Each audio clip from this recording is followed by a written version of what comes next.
All India मस्जिद ए इत्तेहादुल मुस्लिम AIMIM ने अयोध्या के मुगलपुरा स्थित फारूकी मार्केट में अपना जिला कार्यालय खोला है।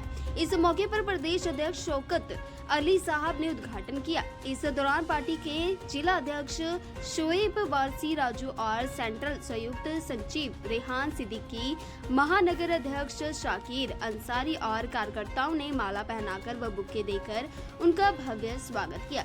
स्वागत के बाद मीडिया से बातचीत करते हुए प्रदेश अध्यक्ष ने पश्चिम बंगाल में बाबरी मस्जिद की ईंट रखे जाने को लेकर बड़ा बयान दिया। उन्होंने मीडिया से बातचीत करते हुए कहा कि अगर कोई बाबरी मस्जिद और औरंगजेब मस्जिद बना रहा है तो इसमें किसी को आपत्ति नहीं होनी चाहिए। सुप्रीम कोर्ट ने ये नहीं कहा कि बाबर के नाम से कोई मस्जिद ना बने। और किस तरह की आप जिला अध्यक्ष हैं और अभी निकाय चुनाव जो है, देखिए, आज हमारे जिले का कार्यालय का उद्घाटन था। इससे पहले हमारा कार्यालय छोटा था, अब उस कार्यालय को हम लोग ने बड़ा किया है और उसका मकसद साफ है कि हम ज़मीन पे काम करके निकाय चुनाव पूरी मजबूती से लड़ेंगे और उससे पहले पंचायत चुनाव लड़ेंगे पूरी मजबूती से, फिर उसके बाद 2027 का विधानसभा चुनाव लड़ेंगे। जैसा कि अभी नीचे हमारे प्रदेश अध्यक्ष जी ने कहा कि अयोध्या विधानसभा किसी के बाप की जागीर नहीं है। अयोध्या विधानसभा हम चुनाव जरूर लड़ेंगे और जरूर लड़ेंगे, तो उसी की तैयारी है ये। किस तरह काम करेंगे क्योंकि आप जिला हमारा कार्यक्रम सदस्यता अभियान से शुरू होगा।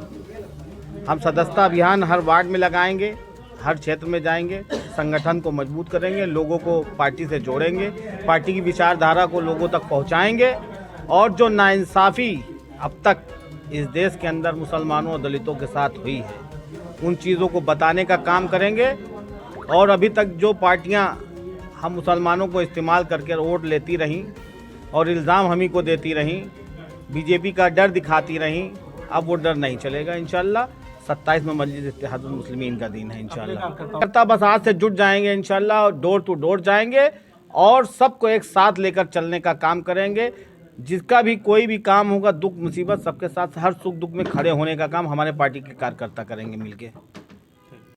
क्या कार्यक्रम था और क्या कहेंगे इस कार्यक्रम? देखिए, मैं अपने कैडर्स प्रोग्राम को लेकर के, ज़िला पंचायत के इलेक्शन को लेकर के और पार्टी का जो मिशन है उस मिशन को पहुंचाने के लिए 2014 से चल रहा हूं लगातार पूरे प्रदेश में। आज पहली बार नहीं आया हूं, इसके पहले भी आया हूं। आज पार्टी के दफ्तर का इफ्तिताह था, तो पार्टी के लोग चाहते थे कि मैं आकर के इस इफ्तिताही तकरीब में शिरकत करूं, तो मैं आया था। लोग मिले, उनसे बैठ कर के कुछ बातें भी हुई है। पार्टी का जो पैगाम है, बैरिस्टर असदुद्दीन ओवैसी साहब का जो मिशन है, उस मिशन को लोगों तक पहुंचाने का काम किया। पंचायत चुनाव की किस तरह की तैयारी MIM पार्टी ने कर रखी है? ये MIM पार्टी हमेशा तैयारी ही करती रहती है और ज़िला पंचायत के इलेक्शन में इस बार हम लोग बहुत ही दमदारी से चुनाव लड़ेंगे। पिछली बार हम लोग 24 जीते थे, तो इस बार इंशाअल्लाह ताला 240 सीटें जीतने का हमारा टारगेट है। देखिए, ज़िला पंचायत चुनाव तो हम अकेले लड़ेंगे। देखिए, नीतीश कुमार दिमाग से पैदल है, उनका मेंटल लेवल गड़बड़ चल रहा है और मुझे लगता है कि जिस संवैधानिक पोस्ट पर वो बैठे हैं उस पोस्ट पर उनको बैठने का अधिकार नहीं है। लेकिन अक्सर वो बेशतर देखा जाता है कि बीजेपी के जो लाई पार्टनर होते हैं, उनके चाहे CM हो या मिनिस्टर हो, वो 90% ऐसे ही हैं कि वो उल जलूल है, दिमाग से पैदल है, टॉप फ्लोर उनका खाली रहता है। चाहे आप संजय निषाद को देख लीजिए, चाहे आप गिरिराज सिंह को देख लीजिए। नीतीश कुमार तो ऑलरेडी डिस्टर्ब चल ही रहे हैं। जब देश का एंथम बजता है तो नीतीश कुमार ताली बजाने लगते हैं। तो अब क्या कहा जाए उनके बारे में नीतीश कुमार। लेकिन जो हुआ ये बहुत ही निंदनीय है और बहुत ही घिनौनी हरकत उन्होंने किया है। और उससे घिनौना बयान संजय निषाद ने दिया है, जिसने कहा कि वो कहीं और अगर छू लेते। तो मैं ये पूछना चाह रहा हूँ संजय निषाद से कि अगर तुम्हारी बेटी को कोई छू देगा तो तुम यही कहोगे कि बेटा सिर्फ छूया तो है, कुछ किया तो नहीं है। हाँ, तो तुम इस तरीके का बयान दोगे? वो भी तो एक बेटी है, वो भी तो जिस बीजेपी जिस महिला सम्मान की और जिस महिला सशक्तिकरण की बात करती है, बीजेपी क्यों खामोश है? आखिरकार वो हमारी बहन जो डॉक्टर थी, उसने नौकरी को छोड़ दिया, नहीं ज्वाइन किया, यहाँ तक कि बिहार छोड़ करके चली गई। जब सवाल मीडिया वाले करते हैं बीजेपी के मंत्रियों से, तो गिरिराज सिंह जैसा आदमी कहता है कि जहन्नम में जाए। और ये कहाँ जाएगा गिरिराज सिंह? ये भरसाई में जाएगा। अरे जहन्नम तो गिरिराज सिंह जैसे लोगों के लिए बनी है ना, हमारे लिए थोड़ी बनी है। तो ये बदतमीज़ लोग हैं और ये सत्ता के नशे में चूर है, लेकिन इनको पता ही नहीं है कि ये देश जो है ये किसी राजा और महाराजा, ये किंगडम नहीं है, ये जमहूरियत है। और जिस दिन आवाम चाहेगी इनको उठा करके तख्त पे लिटा देगी। तख्त पे जैसे बैठाया है वैसे आवाम तख्त पे लिटाना भी जानती है।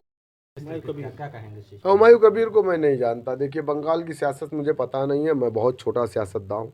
गाज़ियाबाद से गाज़ीपुर तक, बनारस से बलिया तक, ये मेरा क्षेत्र है, ये मेरा क्राइटेरिया है।